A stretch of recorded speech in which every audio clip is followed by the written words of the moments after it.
बिस्मिल्लाहिर्रहमानिर्रहीम। अस्सलाम वालेकुम। कैसे हैं आप लोग? अच्छा, आज हमारा जो टॉपिक है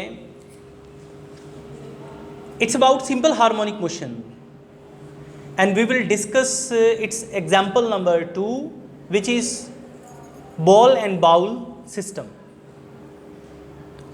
We will discuss that whether the motion of a ball in a bowl is simple harmonic or not.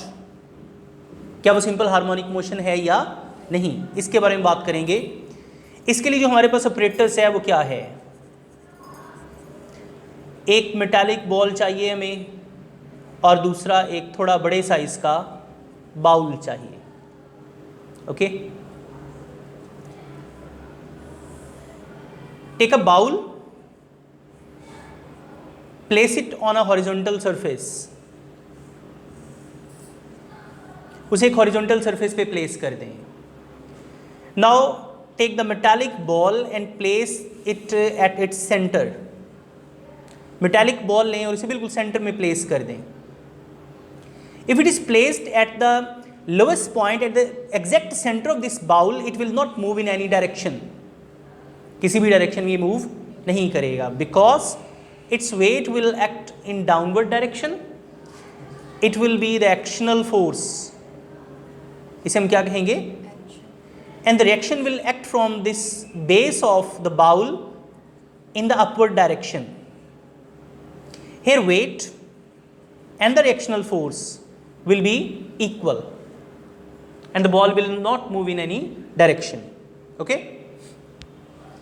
अच्छा, अब अगर इस चीज़ को उठा के हम एक न्यू लोकेशन पे यहाँ से लिफ्ट करके इसे यहाँ पे ले आए, name this position as A, यानी इस बॉल को आप यहाँ पे ए पे ले आए. अगर आप इसे यहाँ पे लीव करोगे, whether it will fall down in this direction और विल फॉलोइंग दिस ट्रेजेक्ट्री. कौन सी ट्रेजेक्ट्री में आएगा? ये स्ट्रेट वाली, ये थोड़ी कर्व वाली. ओके, अच्छा, अब हम देखते हैं कि ये जो पोजीशन है इसको नाम हम दे रहे हैं एक्सट्रीम पोजीशन.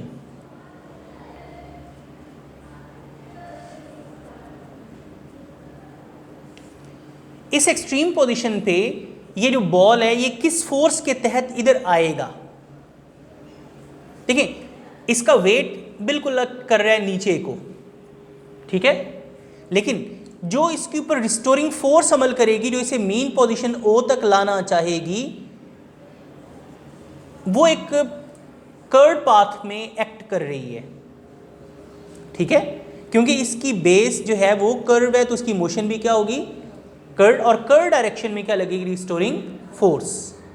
ओके, अच्छा, when we have left this ball free, it will move following this path, but due to momentum and inertia it will not stop here.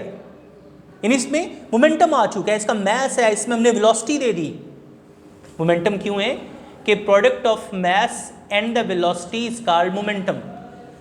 It carries some mass, it is moving with some velocity, so product of mass and velocity will be named as momentum. Okay, तो दूसरा, एक तो momentum हो गया कि इसमें motion, quantity of motion आ गई, क्वांटिटी ऑफ मोशन को भी तो क्या बोलते हैं? मोमेंटम.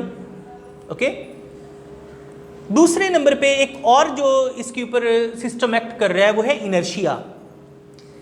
इनर्शिया क्या है कि ये किसी भी प्रॉपर्टी की, यानी किसी भी ऑब्जेक्ट की वो प्रॉपर्टी है जिसकी वजह से वो अपनी मोशन को या रेस्ट की हालत को कंटिन्यू करना चाह रहा होता है. अब एक दफ़ा ये मोशन में आ गया, ये चाह रहा है कि मैं अपनी मोशन को कंटिन्यू करूं, so that's why it will not stop here. It will further move to a new location which I will name it as B. इस जगह भी वो अपनी ज़मीन से हाईएस्ट पॉइंट पे है, इस जगह भी वो ज़मीन से क्या है? हाईएस्ट पॉइंट पे, इसलिए इस पॉइंट को भी क्या कहेंगे? ओके, अच्छा, जब ये यहाँ से यूं गया, फिर ये क्या आएगा? वापस आएगा, तो ये इस पाथ को फॉलो करेगा. अपनी इनिशियल पोजीशन पे आने के लिए कौन से पाथ को फॉलो करेगा? ये वाला. ये इसकी मीन पोजीशन होगी. कौन सी होगी ये? Mean position. अब मीन के गिर्द ये टू एंड फ्रो मोशन कौन सी हुई फिर? Vibratory motion. यहां तक क्लियर हो गया? ओके।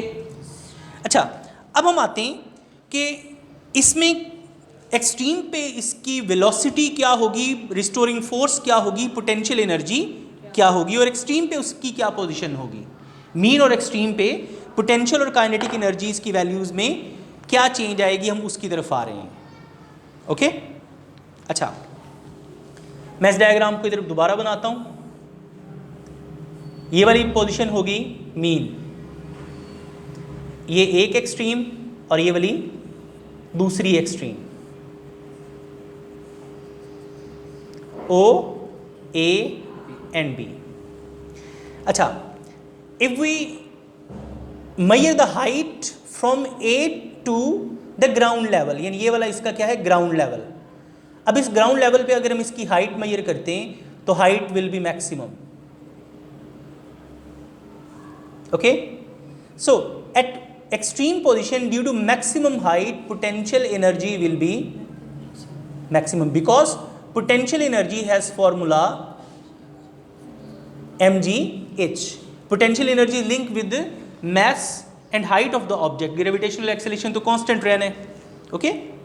अच्छा, अब अगर हम इस पॉइंट पे आ जाते हैं, इसे इसकी जो हाइट है जमीन से ना होने के बराबर है, height is minimum, that's why the potential energy will be minimum। okay, so at extreme position potential energy will be maximum due to maximum height, at mean position potential energy will be minimum due to minimum height। okay, अच्छा, अब हम आते हैं इसकी velocity में क्या change आएगी, इसकी रिस्टोरिंग फोर्स में क्या चेंज आएगी। देखें, ये जो यहाँ से लेके ये यहाँ तक का जो डिस्टेंस है, इसे मैक्सिमम डिस्प्लेसमेंट कहेंगे, x। क्या कहेंगे? Maximum displacement. ओके, जिसको यहाँ पे एम्पलीट्यूड भी हम कह सकते हैं। इस मैक्सिमम डिस्प्लेसमेंट की वजह से जो ये पॉइंट है, इस पे एक्सेलरेशन भी मैक्सिमम होगा और रिस्टोरिंग फोर्स भी मैक्सिमम होगी, यानी एक्सेलरेशन भी मैक्सिमम और रिस्टोरिंग फोर्स भी मैक्सिमम। ओके, क्यों? जो एक्सेलरेशन है वो भी डायरेक्टली प्रोपोर्शनल है डिस्प्लेसमेंट के। ठीक है, एक्सेलरेशन भी डायरेक्टली प्रोपोर्शनल है डिस्प्लेसमेंट के, और एक्सेलरेशन रिस्टोरिंग फोर्स के भी डायरेक्टली प्रोपोर्शनल है।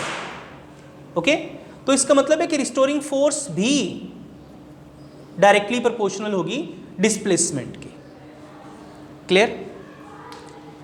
अच्छा, वो बोला कैसे कि अगर एक्सेलरेशन इसके भी डायरेक्टली प्रोपोर्शनल है, इसके भी डायरेक्टली प्रोपोर्शनल है, तो ये दोनों भी आपस में क्या होंगे? Directly proportional. Net force is directly proportional to displacement. Clear? अच्छा, अब अगर यहाँ पे उसका जो डिस्प्लेसमेंट है वो मिनिमम है, तो फिर ये दोनों क्वांटिटीज भी क्या होंगी? मिनिमम, क्योंकि इन दोनों का लिंक एक ही वेरिएबल से है, यानी एक्सेलरेशन और रिस्टोरिंग फोर्स का लिंक किससे है? डिस्प्लेसमेंट से। ओके, अब एक चीज़ की तरफ हम आते हैं और वो है इसकी velocity.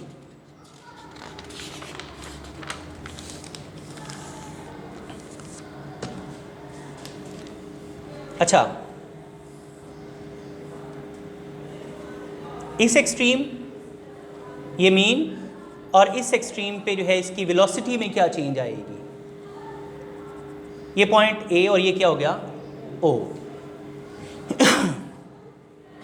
When the body moves from point A towards O, from extreme towards mean, यानी A to O, पहले ये हाईएस्ट यानी पोटेंशियल एनर्जी पे था, ग्रेविटेशनल पोटेंशियल एनर्जी पे था, यानी वो हाई से मूव कर रहा है लो की तरफ, higher gravitational potential energy towards lower gravitational potential energy. तो अगर आप इधर से यूँ मूव कर रहे हैं तो इसकी हाइट में ऐसा क्या आ रही है? कमी, लेकिन स्पीड ऊपर से जब भी कोई चीज़ नीचे गिर रही है तो इसकी स्पीड ऑटोमेटिकली क्या हो जाती है? ज़्यादा हो जाती है। ओके, तो इसकी स्पीड ऑटोमेटिकली क्या होती रहेगी, बढ़ती जाएगी। तो when it reach at the mean position its speed will be maximum. क्यों, ये आ रहा है हाई टू लो, गो कि यहां फ्रिक्शन है, इस जगह पे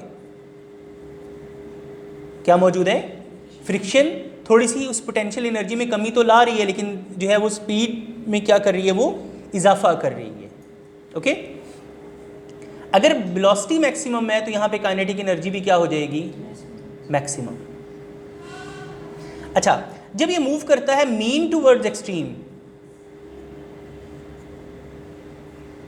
मीन O टू A या B, यानी अब हम मूव कर रहे हैं इसे इधर की तरफ, ये कहां जा रहा है, lower gravitational potential energy towards higher gravitational potential energy. इस टाइम इसके ऊपर दो फोर्सेस बड़ी ज़बरदस्त एक्ट कर रही होंगी, एक तो ग्रेविटी है, ठीक है, वो उसको हर मोमेंट उसको नीचे खींचना चाह रही है। दूसरा इस सरफेस की फ्रिक्शन, वो तो इधर भी एक्ट कर रही है और इधर भी एक्ट, यहाँ लेकिन इधर जो फ्रिक्शन का इफेक्ट क्या हो जाएगा, थोड़ा सा ज़्यादा हो जाएगा।